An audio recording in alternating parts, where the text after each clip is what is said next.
Shankar IAS academy 19 ஆண்டுகள் பயணத்தில் 2200க்கும் மேற்பட்ட IAS IPS மற்றும் குடிமைப்பணி தேர்வாளர்கள். உங்கள் IAS IPS கனவை நிஜமாக்க உடனே 7677666266 என்ற எண்ணிற்கு கால் செய்யவும். ராமர் கோயிலில் இன்று பிராண பிரதிஷ்டை விழா நடைபெறும் நிலையில் அயோத்தி நகரம் விழாக்கோலம் பூண்டுள்ளது. நாடு முழுவதும் இருந்து ஏராளமானோர் அயோத்தியில் குவிந்திருக்கிறார்கள். கள தகவல்களை வழங்குவதற்காக நமது செய்தியாளர்கள் கணபதி, நிரஞ்சன், மணிமாறன் ஆகியோரும் இணைந்திருக்கிறார்கள். அவர்களிடம் அங்கிருக்கும் நமது நெறியாளர் மணிமாறன் விவரங்களை கேட்டு பெறவிருக்கிறார். மணிமாறன், அயோத்தி நகரமே விழாக்கோலம் பூண்டிருக்கிறது. இந்தியாவை ஒட்டுமொத்தமாக எதிர்பார்த்திருக்கும் அந்த முக்கியமான நாள் இன்று நண்பகல்ல இன்றைக்கு பிராண பிரதிஷ்டையும் நடைபெறவிருக்கிறது. என்ன கள நிலவரம்? நீங்கள் அங்கிருக்கும் செய்தியாளர்களோடு கலந்துரையாடலாம்.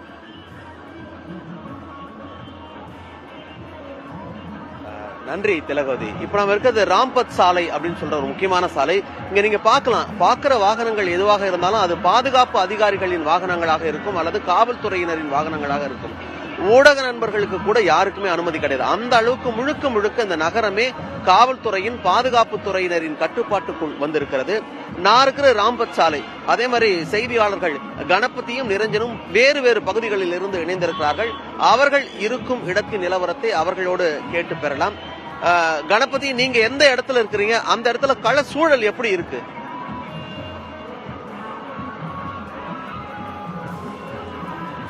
நான் ராமர் ஆலயத்துக்கு செல்லக்கூடிய ராம்பத் என அழைக்கப்படும் பிரதான சாலையில் தான் தற்போது இருக்கிறேன்.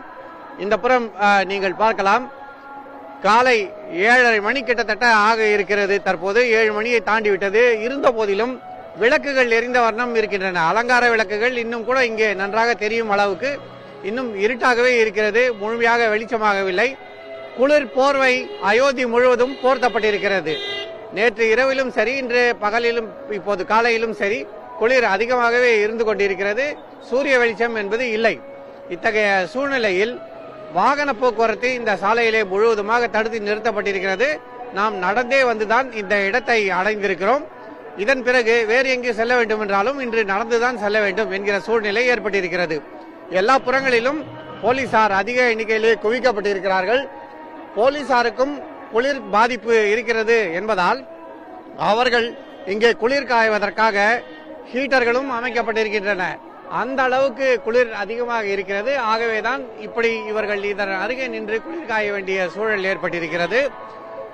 இந்த சாலை முழுவதுமே கொண்டாட்டத்துக்கான ஏற்பாடுகள் செய்யப்பட்டிருக்கின்றன.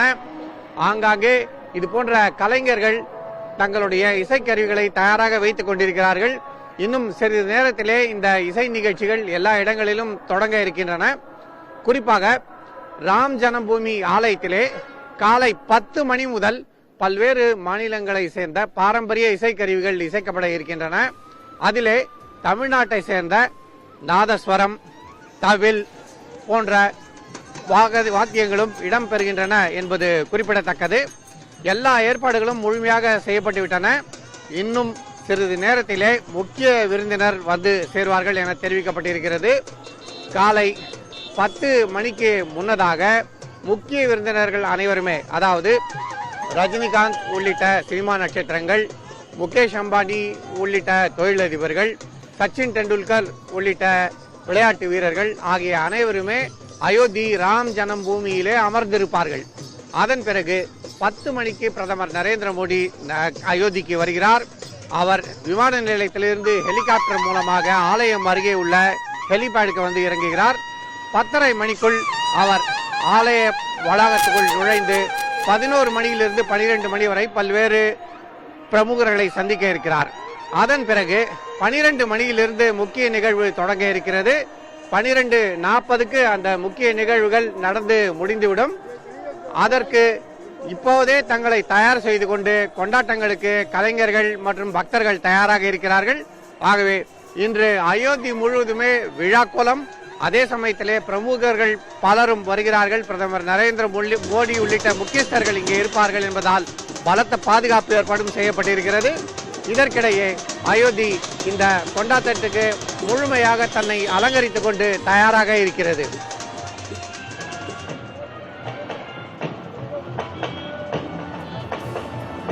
கணபதி இணைப்பில இருக்க, நம்ம தொடர்ந்து பேசலாம். திலகவதி, கணபதி சொன்னதை நீங்க கேட்டிருக்கலாம். நேற்றைக்கும் இன்றைக்குமான வித்தியாசமே எந்த அளவுக்கு இருக்கு அப்படின்னு சொல்லிட்டு நாம இறங்குனதுல இருந்து இப்போ வரைக்கும் பாத்தீங்கன்னாக்கா கடுமையான குளிர் ரொம்ப ரொம்ப கூடுதலா இருக்குன்னு சொல்லலாம். இப்போ 3 to 4 டிகிரி செல்சியஸ் தான் இருக்கும். சொல்ல போனா இப்ப பேசுறது மணிமாறன் தான் அப்படின்றத நீங்க தெரிஞ்சுக்கணும். அப்படின்னா உங்களுக்கு பழக்கப்பட்ட தெரிஞ்ச நபர்ன்றதெல்லாம் நீங்க கண்டுபிடிக்கலாம். ஆனா உங்களுக்கு பழக்கமான நபர்கள் கூட இங்க இருந்தா கூட யாரும் அவங்களே கண்டுபிடிக்க முடியாது. அந்த அளவுக்கு தங்களுடைய அடையாளத்தை மறைக்கின்ற அளவுக்கு குளிரில் இருந்து தற்காத்துக் கொள்வதற்கான ஆடைகளை எல்லோருமே அணிந்திருக்காங்க. இங்க இருக்கிற காவல்துறையினர், பாதுகாப்பு குழுவினர் ஏகப்பட்ட கட்டுப்பாடுகளை விதிக்கலாம். ஆனா இயற்கைக்கு யாருமே கட்டுப்பாடு விதிக்க முடியாது. அதன் காரணமாக கடும் குளிரில் மக்கள் வாடி வதங்குகிறார்கள். அப்படி இருந்தாலும் கூட இந்த ராமர் கோவில் திறப்பு விழாவில் நாங்கள் கலந்து கொள்ள வேண்டும் என்பதற்காக நடைபயணமாகவே ஏராளமான மக்கள் இங்கே குவிந்திருக்கிறார்கள்.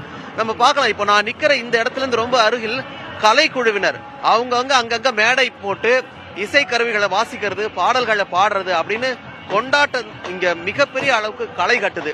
வேற ஒரு பகுதியிலிருந்து நிரஞ்சனும் நம்மோடு இணைந்திருக்கிறார். அவரோடு பேசலாம். நிரஞ்சன், குறிப்பா இப்ப நீங்க எந்த பகுதியில இருக்கீங்க? அந்த இடத்துல இருந்து ராமர் கோவிலுக்கு போவதற்கு எவ்வளவு தூரம் இருக்கிறது?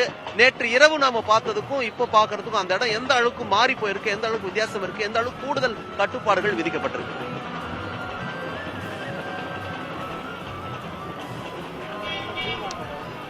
உலகம் யாவும் தாம் உல ஆக்கலும் நிலை பெருத்தலும் நீக்கலும் நீங்களா அழகு இலா விளையாட்டு உடையார் அவர் அன்னவருக்கே சரண் நாங்களே என்ற கம்பருடைய கம்பராமாயணத்தின் கடவுள் வாழ்த்திலிருந்து இந்த நேரலையை தொடங்குவோம். மணிமாறன், நான் இப்ப சொன்ன இந்த வரிகளுக்கு ஏற்பதான் அயோத்தி மக்கள் தங்களை ஒட்டுமொத்தமா ராமருக்கு அர்ப்பணம் செஞ்சுக்கிறதுக்காக தயாரா இருக்கிறாங்க அப்படின்றதுதான் நம்ம சொல்ல வேண்டியதா இருக்கு. எங்க பார்த்தாலும் உற்சாகம் கரை புரண்டு ஓடுறத பார்க்க முடியுது. பொதுமக்கள் யாரும் வர வேண்டாம் அப்படின்னு காவல்துறையினர் எவ்வளவோ சொல்லியிருந்தாலும் கூட இந்த அயோத்தியாவுடைய முக்கிய சாலைகள்ல மக்கள் கூட்டம் கூட்டமா வந்துகிட்டு தான் இருக்கிறாங்க. காவல்துறையினராலும் ஒரு கட்டத்துக்கு மேல கட்டுப்படுத்த முடியல. பாஸ் கொடுத்திருப்பாங்க, இந்த மாதிரி பாஸ் கொடுத்திருப்பாங்க. அப்படி பாஸ் இருக்கக்கூடிய நபர்கள் மட்டும்தான் உள்ள அலௌடு அப்படின்னாலும் கூட அது இல்லாத நபர்களும் உள்ள அனுமதிக்கப்படுறாங்க. இந்த மாதிரி பாஸ் இருந்தா மட்டும்தான் மீடியாவுக்கும் அலௌடு, காவல்துறையினருக்கும் அலௌடு, இப்ப நீங்க காட்சிகள்ல காட்டின அந்த கலைக்குழுவினருக்கும் அலௌடு. ஆனாலும் கூட இந்த மாதிரி பாஸ் இல்லாத இந்த கோவில்களுக்கு வேலை செஞ்ச இங்கே உள்ளூர்லயே பரம்பரையா வாழக்கூடிய வசிக்கக்கூடிய மக்கள் தொடர்ந்து இந்த சாலைகள்ல வந்துகிட்டே இருக்கிறத பார்க்க முடியுது. இன்னொரு பக்கம் காவல்துறையினர் தொடர்ச்சியா இந்த பகுதிகளை ஆய்வு பண்ணிக்கிட்டே இருக்காங்க. இப்ப இருக்கக்கூடிய இடம் சரியா சொல்லணும்னா தசரத் மஹால் அப்படின்னுவாங்க. அதாவது அயோத்திய மன்னன் தசரதருடைய ஒரு மாளிகையில ஒரு முக்கியமான மாளிகைக்கு முன்னாடி தான் நான் இருக்கிறேன். இப்ப ஒளிப்பதிவாளர் ராமராஜன் காட்டக்கூடிய அந்த காட்சிகள் அப்படின்றது அனுமன்கடி அப்படின்னுவாங்க. அதாவது ராமரை தரிசிக்கிறதுக்கு முன்னாடி எல்லாருமே அனுமரை தரிசிப்பாங்க அப்படின்றது இந்து மதத்துடைய நம்பிக்கையா இருக்கக்கூடிய சூழல்ல இன்னைக்கு வரக்கூடிய சிறப்பு விருந்தினர்கள் இப்ப நம்ம இருக்கக்கூடிய இந்த பாதையில தான் வரப்போறாங்க. தொடர்ந்து சாதுக்கள் நிறைய பேர் வந்துகிட்டே இருக்காங்க. பேரிகேடுகள் அமைக்கப்பட்டிருக்குது. இந்த பேரிகேடுகளுக்கு அப்புறம் பெரிய அளவுல யாருக்குமே அலௌடு இல்ல. சரியா சொல்லணும்னா இங்கிருந்து ஒரு 300 மீட்டர்ல புதுசா கட்டப்பட்டிருக்கக்கூடிய, புதுசா நிர்மாணிக்கப்பட்டிருக்கக்கூடிய ராம ஜென்ம பூமி அமைஞ்சிருக்கு அப்படின்றத நம்மளால பார்க்க முடியும். சரியா 300 மீட்டர்ல இந்த ராம ஜென்ம பூமி அப்படின்றது அமைஞ்சிருக்கு. மக்கள் பட்டாசுகளை வெடிச்சும் விளக்குகளை ஏத்தியும் ஆடி பாடியும் கொண்டாடிக்கிட்டு இருக்கிறத நம்மளால பார்க்க முடியும். இந்த அனுமன்கடி கிட்ட பிரதமர் நரேந்திர மோடி ஒருவேளை உள்ள போய் அவர் தரிசனம் செய்யலாம் அப்படின்னு எதிர்பார்க்கப்படுது. இப்ப திடீர்னு நீங்க யாரோ பட்டாசு தெரியாம கொளுத்திட்டாங்க போல இருக்குது. ஒரு மாதிரி பரபரப்பாயிருச்சு. இந்த இடமே ஒரு மாதிரி பரபரப்பாயிட்டாங்க. காவல்துறையினர் எல்லாருமே ரொம்ப ஒரு மாதிரி பதட்டம் ஆயிட்டாங்க. ஏன்னா பட்டாசு வெடிச்சுதா இல்ல கரண்ட் எதுவும் இஷ்யூ ஆயிருச்சான்னு தெரியல. இப்ப நம்மளால அந்த காட்சிகளை பார்க்க முடியும். நேரலையில பார்த்துக்கிட்டு இருக்கிறோம். காவல்துறையினர் அந்த இடத்துக்கு விரைஞ்சுக்கிட்டு இருக்கிறாங்க. ஏன்னா சின்ன ஒரு அசம்பாவிதம். ஏன்னா இது விஐபி ரூட், இதுதான் எக்ஸாக்டான விஐபி ரூட். இதுலதான் அத்தனை முக்கியஸ்தர்களும் போவாங்க. ரஜினிகாந்த் போவாரு, அம்பானி குடும்பத்தினர் போவாங்க, எல்லாருமே போவாங்க. சோ கடுமையான புகை மூட்டம் சூழ்ந்துகிட்டு இருக்கு. இது நம்ம நேரலை பண்ணக்கூடிய நேரத்திலேயே இது நடந்திருக்கு அப்படின்றதுனால நம்ம உடனடியா இந்த காட்சிகளை நம்மளால காட்ட முடியும். குரங்குகள் கொஞ்ச நேரத்துக்கு முன்னாடி அந்த இடத்துல அவங்க விளையாண்டுகிட்டு இருந்தாங்க. அதனாலயா என்னன்னு தெரியல, உங்களால பார்க்க முடியும். கடுமையான அந்த புகை அப்படின்றது வந்துகிட்டு இருக்கு. முதலா நம்ம தான் இதை காட்டிக்கிட்டு இருக்கிறோம். காவல்துறையினர் என்ன பண்றதுன்னு தெரியல. பக்கத்துலதான் தீயணைப்பு வாகனங்கள்லாம் நிறுத்தப்பட்டிருக்கு. இருந்தாலும் கூட உடனடியா அங்க வர்றதுக்கான வாய்ப்பு கொஞ்சம் குறைவு. விஐபி வர நேரத்துல இந்த மாதிரி ஆச்சுன்னா இங்க இருக்கக்கூடிய அத்தனை காவல்துறையினருமே பதட்டமாயிருவாங்க. சோ உடனடியா வாக்கி டாக்கில அவங்க அருகில் இருக்கக்கூடிய நபர்களுக்கு, தீயணைப்பு வாகனங்களுக்கு அந்த தகவல்களை சொல்லிக்கிட்டு இருக்கிறாங்க. வாகனங்கள் வந்துகிட்டு இருக்கிறத பார்க்க முடியும், உங்களால பின்னாடி பார்க்க முடியும். உடனடியா காவல்துறையினுடைய மூத்த அதிகாரிகள் இங்க ஆய்வு பண்றதுக்காக வந்திருக்கிறாங்க. அதையும் நம்ம இப்ப பாத்துக்கிட்டு இருக்கிறோம். ஏன்னா ஒரு சின்ன அசம்பாவிதம்னாலும் கூட அது பெரிய பதற்றத்தை ஏற்படுத்திடும். மக்கள் பதற்றம் அடைஞ்சிருவாங்க. ஏன்னா ஏற்கனவே பாதுகாப்பு எச்சரிக்கைகள் எல்லாம் பல அளவுல கொடுக்கப்பட்டிருக்கக்கூடிய சூழல்ல பதற்றம் நிறைந்த சூழல் அப்படின்றது உருவாயிரும். இந்த இடம் ஃபுல்லாவே இப்போ ஒரு மாதிரி கரும்புகை சூழ்ந்திருக்கிறத பார்க்க முடியுது. சோ விரைவா அந்த தீயை அணைச்சிருவாங்க அப்படின்னு நம்ம எதிர்பார்க்கலாம். நிறைய முன்னேற்பாடுகள், நிறைய விஷயங்கள் மேற்கொள்ளப்பட்டிருக்குது. நிறைய விஷயங்கள் பெரிய அளவுல முன்னேற்பாடுகளா பண்ணப்பட்டிருந்துச்சு. எந்த அளவுக்கு மணிமாறன், இப்ப நம்ம ஒரு ஹோட்டல்ல போய் நம்ம ஸ்டே பண்ண போறோம், ஈவன் நம்ம ஊடகவியலாளர்களாவே இருந்தாலும் கூட நம்மளுடைய அத்தனை முக்கியமான ஐடிகள் கொடுக்கணும், நம்மளோட ஆபீஸ் ஐடென்டி கார்டு கொடுக்கணும், ஆபீஸ்ல இருந்து வாங்கிட்டு வந்த பெர்மிஷன் லெட்டர் கொடுக்கணும். அது எல்லாத்தையுமே அவங்க நம்பர்ல நோட் பண்ணி வச்சுக்கிட்டு வெரிஃபை பண்றாங்க. நம்மளோட ஆதார் நம்பர் கரெக்டானது தானே, இந்த நபரோட தானு வெரிஃபை பண்றாங்க. அந்த ஹோட்டல்காரவங்க, சம்பந்தப்பட்ட காவல்துறையினர் அந்த யார் இருக்கிறாங்களோ அவங்களுக்கு அதை அனுப்பி சரியான முறையில் அது எல்லாமே இருக்குதா அப்படின்றத அவங்க ஆய்வு பண்ணுவாங்க. வெளியிருந்து வரக்கூடிய நபர்கள் 3 நாட்களுக்கு முன்னாடியே அயோத்தியா நகருக்கு வெளியே தடுத்து நிறுத்தப்பட்டுட்டாங்க. 20ஆம் தேதி நள்ளிரவில் இருந்தே வாகனங்கள் எதுவுமே அனுமதிக்கப்படல. அப்கோர்ஸ் மணிமாறன் நீங்க முந்தா நாள் தான் அயோத்தியாவுக்கு வந்திருந்தீங்க.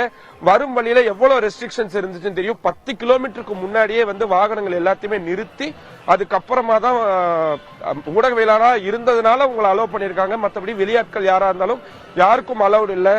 ரூம்ஸ் எதுவுமே கிடைக்கல. சோ இவ்வளவு ரெஸ்ட்ரிக்ஷன் இருந்தும் இந்த மாதிரியான சின்ன சின்ன அசம்பாவித சம்பவங்கள் நடக்கும் பொழுது காவல்துறையினர் பதட்டமாயிடுறாங்க. பட் இப்போ ஓரளவுக்கு நிலைமை சீராயிருக்கு அப்படின்றதையும் பார்க்க முடியுது.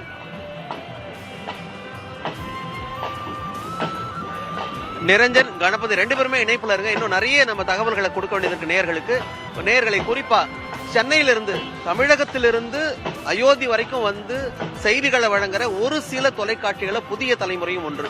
இங்க இருக்கின்ற கள சூழல்களை பிரதிபலிக்க வேண்டும், இருக்கின்ற தகவல்களை அப்படியே கொடுக்கணும் அப்படின்றதுக்காக தான் சென்னையிலிருந்து அயோத்தியாவுக்கு இங்கிருந்து கள தகவல்களை கொடுக்கிறோம். இன்னும் நிறைய விஷயங்களை உங்களுக்கு சொல்ல வேண்டியது இருக்கு. தொடர்ந்து செய்திகளை வழங்க தயாராக இருக்கிறோம். திலகவதி, மற்ற செய்திகளுக்கு நீங்கள் தொடரலாம். நிச்சயமாக மணிமாறன், 2 செய்தியாளர்கள் கள விவரங்களை வழங்குவதோடு மட்டுமல்லாமல் அங்கு ஒரு நெறியாளர் சென்று அங்கு இருக்கக்கூடிய செய்தியாளர்களோடு கலந்துரையாடுவது, அங்கு நேரடியாக என்ன நிலவரம் என்பதை அங்கிருந்து பதிவு செய்வது புதிய தலைமுறை அதில் முன்னோடியாக திகழ்கிறது. அந்த வகையில் இன்று முழுவதும் இந்த ராமர் கோயில் கும்பாபிஷேக நிகழ்வுகளையும் நாம் நேரலை செய்யவிருக்கிறோம். சங்கர் IAS அகாடமி 19 ஆண்டுகள் பயணத்தில் 2200க்கும் மேற்பட்ட IAS IPS மற்றும் குடிமைப்பணி தேர்வாளர்கள். உங்கள் IAS IPS கனவை நிஜமாக்க உடனே 7667766266 என்ற எண்ணிற்கு கால் செய்யவும்.